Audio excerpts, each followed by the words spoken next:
Allez, on retrouve nos invités pour la suite de votre émission en fil en Côte d'Ivoire, le pays de Mery-Saka, dans un décret numéro 2023-96 en date du 15 février 2023 portant nomination de membres de la commission centrale de la commission électorale indépendante. Le président ivoirien Alassane Dramane Ouattara nommé membre de la commission centrale de la CEI Demba Traoré proposé par le Parti des peuples africains de Côte d'Ivoire, PPACI, le parti politique de l'opposition dirigé par l'ancien président Laurent Gbagbo. L'entrée du PPACI, on commence par vous, Mery-Saka, est la manifestation de la volonté du président de la République de mettre en place une commission électorale consensuelle, sans doute.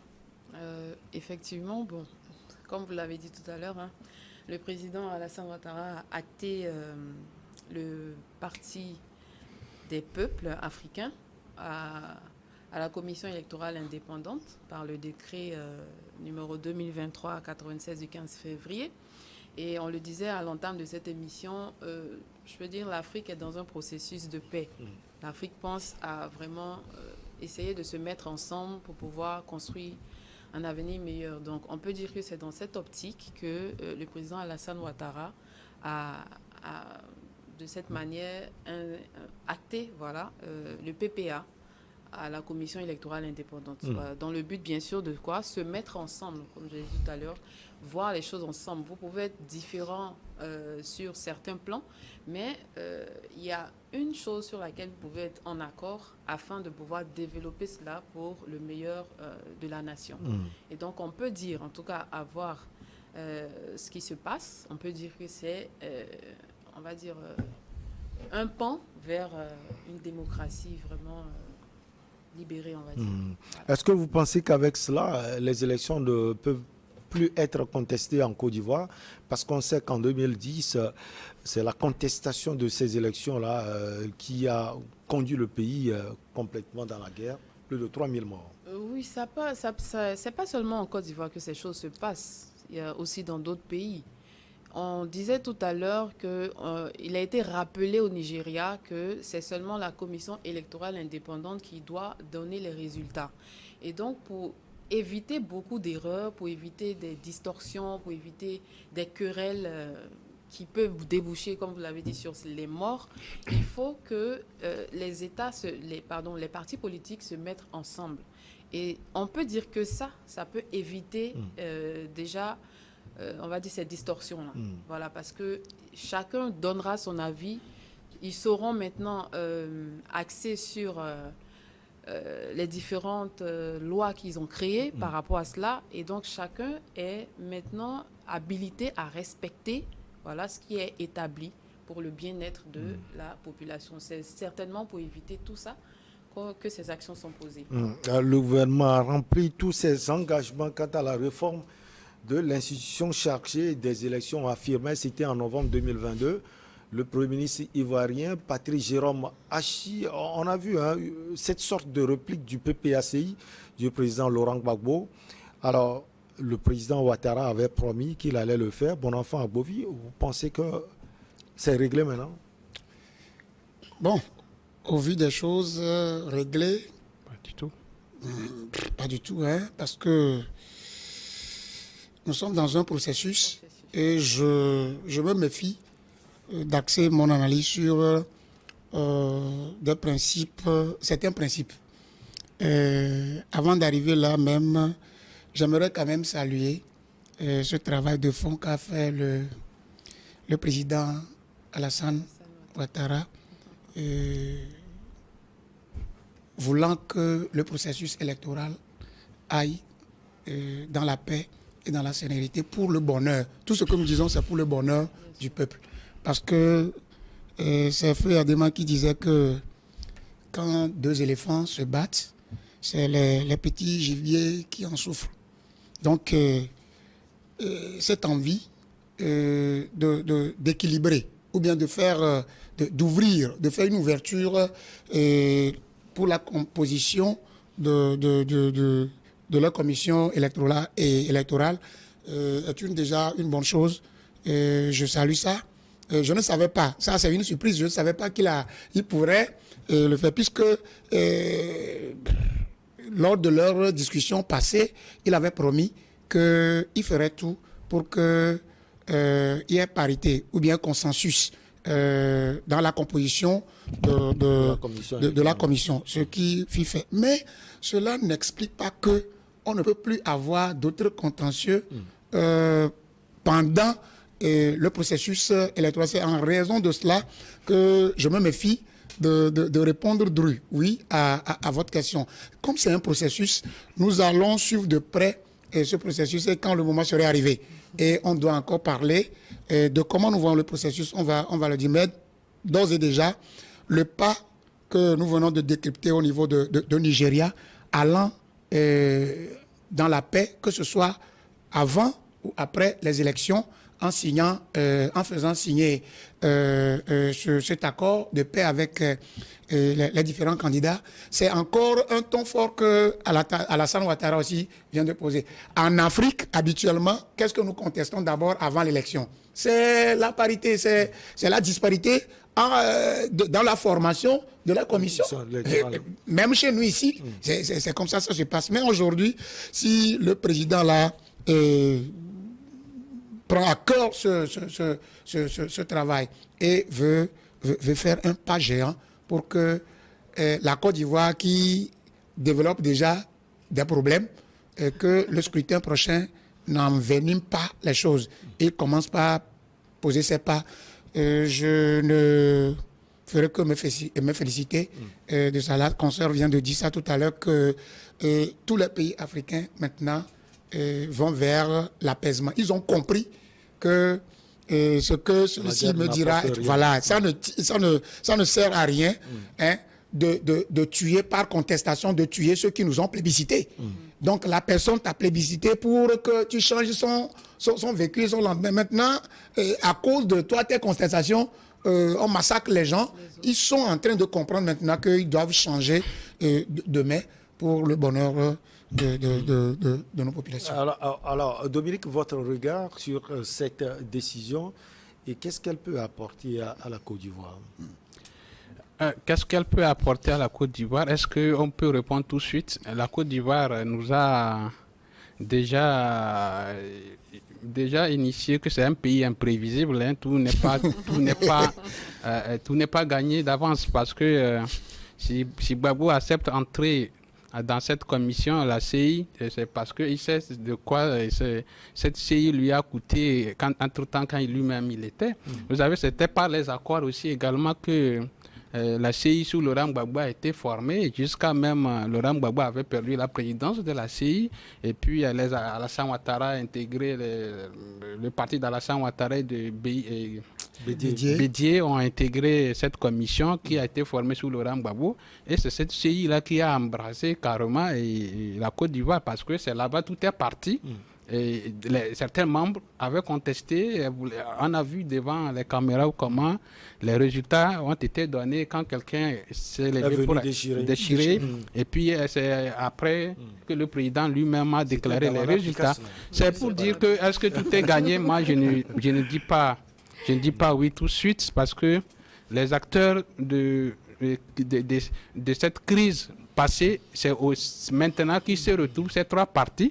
On ne sait pas s'ils seront vraiment des candidats. Même s'ils ils ne seront pas des candidats, au moins, on aura quand même ces trois partis qui ont envenimé la crise de 2010, se retrouvent maintenant aux prochaines élections pour voir quel sera l'état, quel est l'apaisement. S'ils ont compris qu'il faut véritablement faire la paix, je pense qu'on attend que les élections soient organisées avant d'apprécier les accords et les actes causés actuellement. Donc c'est pour dire que Ouattara, comme l'a dit notre sœur, est en train de respecter les accords son engagement qu'il a tenu vis-à-vis de Laurent Gbagbo. Quand une fois il est rentré, ils se sont vus et entretenus, et il a négocié certaines choses, et puis c'est notamment l'entrée de son parti à la CI. Donc, et malgré ça aussi, ces partisans continuent par dire que cette CI est déséquilibrée. Ça veut dire déjà, il y a quand même quelque chose qui ne va pas, on ne peut pas dire que c'est parfait.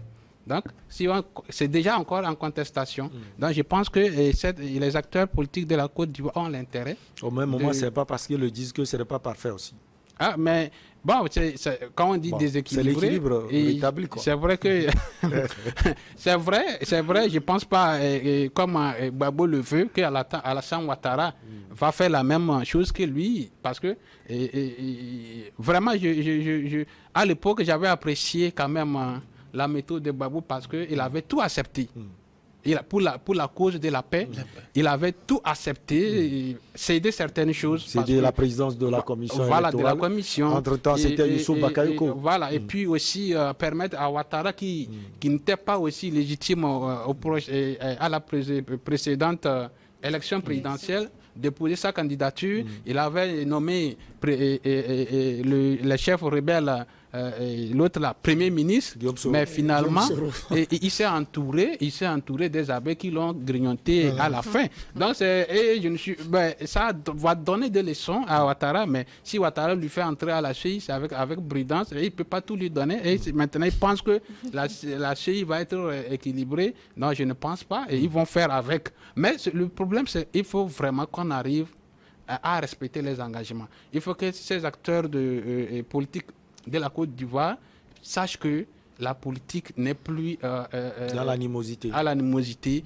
Il faut qu'ils arrêtent cette instrumentalisation où on fait impliquer les jeunes pour les envoyer à l'abattoir. Donc nous suivons de près la situation et nous revenons. Processus de paix. Et le président Alassane Ouattara qui avait promis, parce qu'il s'ingère beaucoup pour dire qu'il va faire en sorte qu'il y ait la paix, a posé une action aujourd'hui. Et donc, c'est cette action que nous regardons et nous disons, au fil de ce qui s'est produit, on espère que ce sera quelque chose de bon, quelque chose de positif pour l'avenir. Donc, dire que la Côte d'Ivoire est imprévisible... C'est parce que...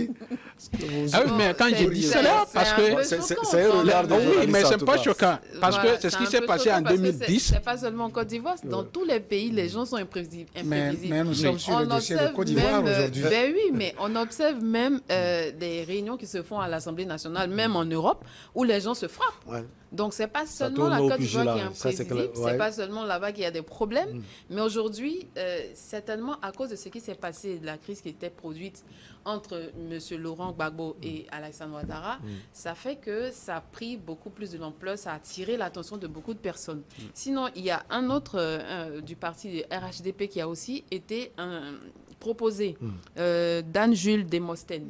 Voilà. Donc, ce n'est pas seulement le PPA qui a été acté, mais il y a aussi Dan Jules qui est là. Du RHDP, le parti au pouvoir. Les prochaines échéances, ce sont les élections régionales dans votre pays, sans doute. Oui. C'est quand? Vous avez la date? C'est cette année, non? Oui, mais je n'ai pas la date. Franchement, je n'ose pas donner de fausses informations aux téléspectateurs. Et vous pensez que cette CI va jouer l'équilibre, sans doute? Oui, sans doute. C'est ce qu'on espère, en fait. Et c'est ce qu'on souhaite vraiment. Oui. Que les choses soient respectées et que tout aille pour le mieux. Comme il a dit tout à l'heure, si ce n'est pas respecté, ce sont les jeunes qui payent le prix, en fait. Oui, c'est ce que j'ai dit, que en fait, ces trois personnalités, qu'on dit Gbagbo, Bédié, Ouattara, mais se sont retrouvés en 2010 sous des accords. Mais on a vu comment les élections se sont terminées.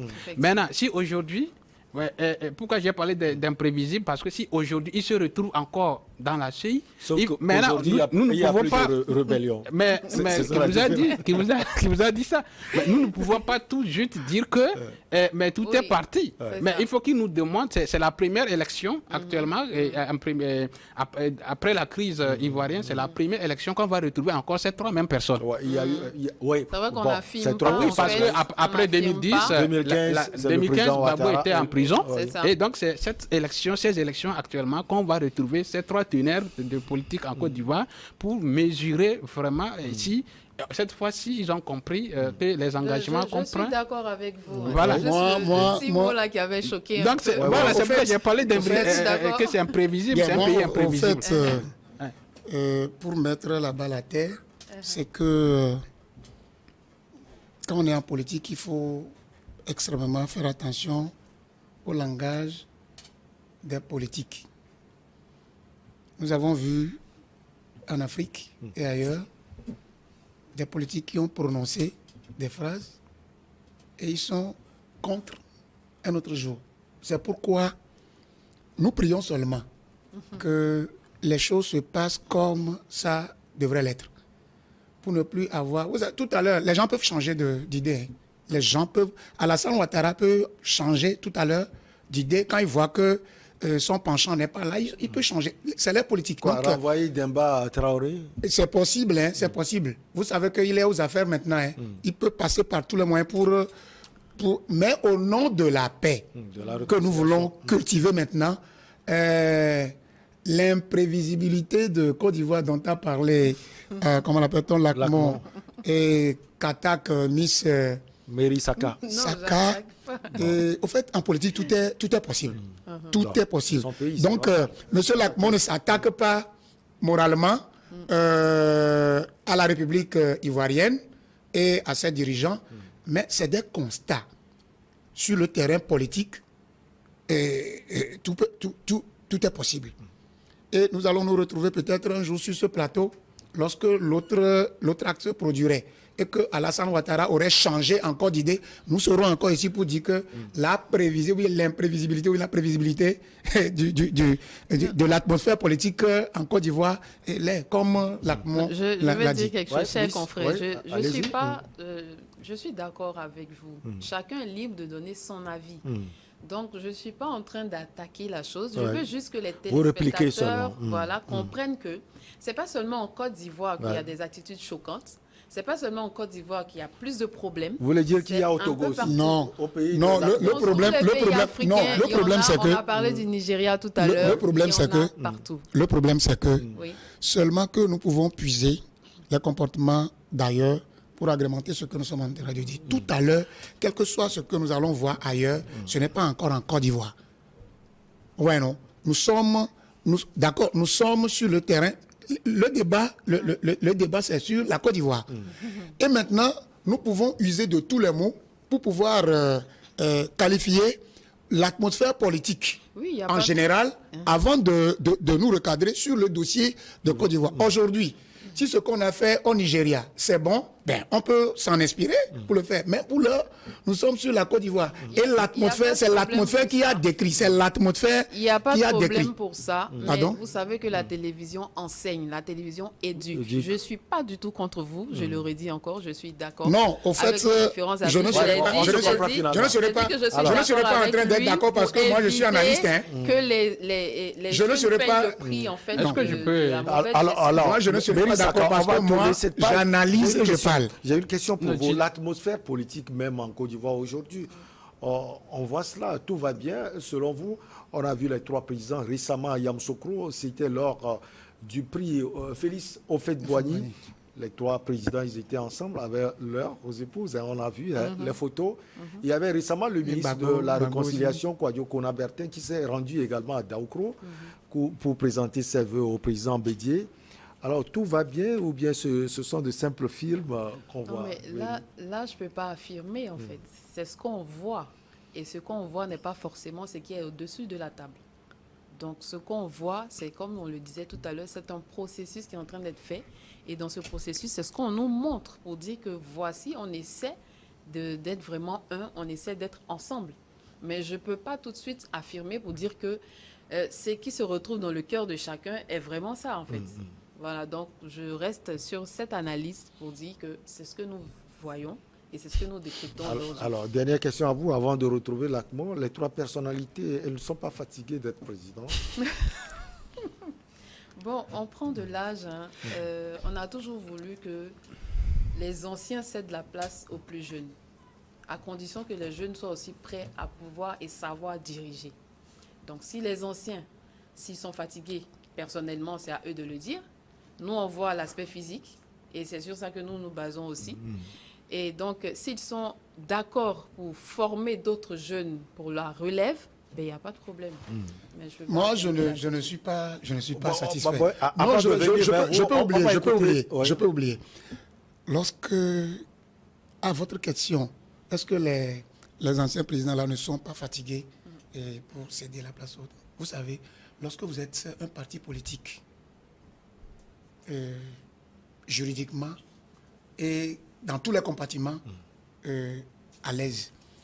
Ce n'est pas maintenant que vous allez commencer à savoir si vos jeunes seront outillés pour vous remplacer. C'est ça qui manque en Afrique. On comprend, c'est-à-dire que les leaders politiques ne savent pas qu'ils font du mal aux membres de leur parti politique.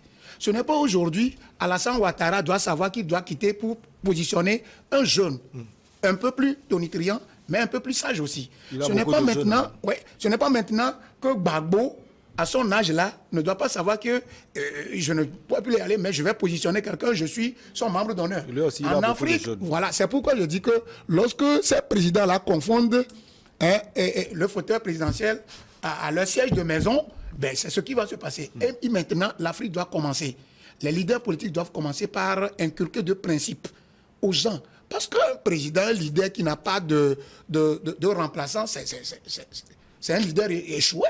Donc voilà, c'est pourquoi maintenant, on ne doit pas savoir si c'est maintenant qu'un jeune doit savoir diriger. On ne peut pas savoir diriger avant d'être au pouvoir. C'est en étant au pouvoir que les gens qui t'entourent t'aideront à aller au bout de la feuille de route que tu auras.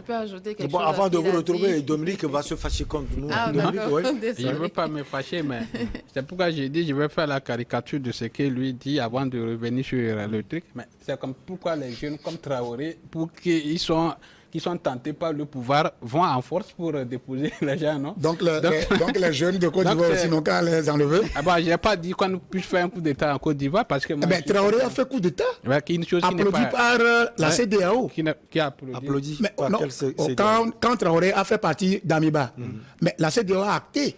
La CEDEAO n'avait pas fait partie d'Amiba. Vous voulez qu'elle fasse quoi? Elle va réagir. Non, la CEDEAO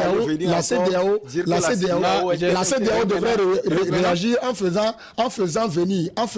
pesant dans le dossier pour revenir Kaboré. Maintenant, on dit Damiba a fait coup d'État. La CEDEAO a dit qu'on vous sanctionne parce que vous n'êtes pas venu normalement. Maintenant, Traoré, le jeune Traoré, vient déloger celui qui avait fait le coup d'État et vous dites qu'on va voir. Et voilà ce qui se passe maintenant. Près de 52% du territoire est en train d'être conquis par la rébellion. Et voilà ce que nous avons maintenant. Maintenant, c'est plus 40, c'est 52. Ça peut évoluer, non? La fois passée, quand les gens tombent, ça veut dire que les gens avancent. Donc, si on revient sur... Si nous revenons... Si on revient sur la Côte d'Ivoire, en fait, c'est... Premièrement, pour moi, la première inquiétude, c'est pour dire... Quand j'ai parlé d'imprévisibilité de la Côte d'Ivoire, vous savez que en 2010, Laurent Gbagbo a fait beaucoup de sacrifices. Oui. Même si par la fin, moi, c'est quelqu'un que j'ai admiré beaucoup, mais qu'il a commencé par déconner actuellement. C'est ce que j'attendais de lui. À la sortie, il était contraint. Quelqu'un peut le dire aussi. Il était contraint en 2010. Non, parce que c'est lui qui était là. Il était à la manette. Il y avait la rébellion aussi. Ah oui, mais c'était lui le président en fait. Si Gbagbo avait accepté légitimer la candidature d'Alassane Ouattara, s'il avait accepté augmenter l'âge présidentiel pour permettre à Bédié de revenir, s'il avait accepté nommer Guillaume Soro, chef rebelle, à la primature, s'il avait accepté et former la CI, commission électorale indépendante, et mettre Youssouf Bakayoko, et mettre un homme, Youssouf Bakayoko de la PDCI, à la tête de cette commission, ça veut dire qu'il a fait beaucoup de sacrifices. À ce moment, c'est pourquoi j'ai dit, c'est là où on attendait que ça puisse aller à la bonne manière. Mais voilà comment les élections se sont dégénérées. Aujourd'hui, après cette élection, on n'a plus retrouvé ces trois personnes, ces trois personnalités. C'est cette fois-ci qu'ils se retrouvent avec des accords. C'est pour ça que j'ai dit, ce sont des hommes imprévisibles. Attendons. Ils vont encore signer des accords. Ils vont respecter les accords de principe. Maintenant, situation sur les statuts de relève et tout ça, en réalité, c'est vrai. Moi, je ne sais pas.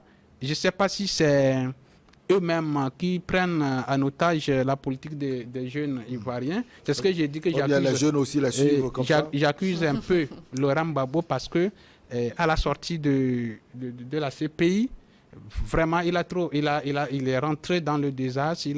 Je sais pas, je peux pas dire qu'il a déconné. Vous l'avez C'est dit tout à quelqu'un. l'heure. Oui, j'ai été séduit par son jeune leader, le jeune patriote. Charles Blé Goudé, qui lui est resté fidèle. Il est là, on va prendre encore Gbagbo. Il est resté fidèle. Hein? Depuis la CPI, Charles Blé Goudé donnait, il considérait Gbagbo président, son père. Mais vous pouvez me laisser poser cette question à Mary Saka. Oui, mais c'est quand à la sortie de la CPI, j'ai vu Gbagbo abandonner un de ses fils. Il ne l'a pas pris. Est-ce qu'il a abandonné? Il l'a abandonné. Il l'a abandonné. Ce n'est pas sûr. Ce n'est pas quand Blé Goudé, ce n'est pas quand les deux se voient. C'est ce qu'on a vu, mais est-ce que c'est non, selon les actes. Bon, toi-même, ce que Gbagbo a fait à Blé Goudé. Écoutez. Qu'est-ce qu'il lui a fait? Donc, vous savez, c'est ça que l'ACMO est en train de développer. Oui, écoutez. C'est ça que l'ACMO est en train de développer. Je voulais être à l'image de Blé Goudé. C'est quelqu'un qui m'a impressionné. Loyauté. Hein? Quelqu'un qui a été loyauté, fidèle, même dans les peines où il faut se défendre pour sortir seul, il dit non, c'est son président, c'est son père. Mais aujourd'hui, Gbagbo a presque terminé. Mais s'il fallait rassembler les Ivoiriens, la FPI, et s'associer, mais c'est Blé Goudé qui devait positionner actuellement. Aujourd'hui, il est en train de, dérailler à Blé Goudé. Et maintenant, quand on voit Blé Goudé, par exemple, arriver au pays aujourd'hui, l'autre fois, je l'ai vu avec Richard Donwayi, après-demain, c'est avec Afi Nguesson, encore avec Cissé Bakongo, d'autres cas du RHDP. Mais on n'a jamais vu Blé Goudé aller saluer son mentor. Ah oui, mais je ne réponds pas à sa question. Je ne réponds pas à la question de merci. Mais Blé Goudé a senti. C'est-à-dire, vous savez, Gbagbo a déconné. Il a déconné. Est-ce que Blé Goudé, lui, il a fait le pas? Il ne peut plus faire le pas parce que tout ce que Blé Goudé a fait jusqu'à arriver ici, c'est par action. C'est par action que Blé Goudé a su que Gbagbo est en train de formater quelque chose. Je suis très ému. Il est en droit de ne pas aller le saluer. Oui. Il a considéré plusieurs années comme étant son papa politique. Blé Goudé ne fait pas partie du parti politique de Laurent Gbagbo. Vous le savez, il a aussi son parti, le COJEB, oui. Mais c'est parce que qui a créé premièrement le parti. C'est Gbagbo qui est arrivé sur le territoire. Ce que je peux dire, c'est que c'est la même chose que je disais tout à l'heure. Il y a ce qu'on voit et il y a ce qui est en dessous de la table qu'on ne voit pas. Donc, il faut montrer de bonnes choses à la population. On ne peut pas affirmer que Gbagbo a laissé tomber Blé Goudé quand on ne sait pas ce qui s'est passé ou ce qui même se passe. Qu'est-ce qui se passe aujourd'hui? On dit que Blé Goudé est lié à Madame Simone Gbagbo. Il faut qu'on fasse des enquêtes en fait pour le savoir, parce que là on ne sait pas. On ne peut pas affirmer, comme je le dis. Il faut qu'on fasse des investigations plus pour savoir, en fait. Gbagbo est parti excusez-moi. Oui, allez-y. Il est parti à la CPI. Après, on a constaté que Charles Blé Goudé y était aussi. Hein? Vous allez dire, comme tout à l'heure, qu'il a soutenu son père et tout. Et le monsieur, il est sorti. L'autre également est sorti. Donc, il a supporté aussi des choses. Mais est-ce qu'au sorti de là, ils peuvent se séparer? Ça, c'est une interrogation, en fait. Allez, chers invités, on va marquer la pause pour le journal. On revient après pour la suite.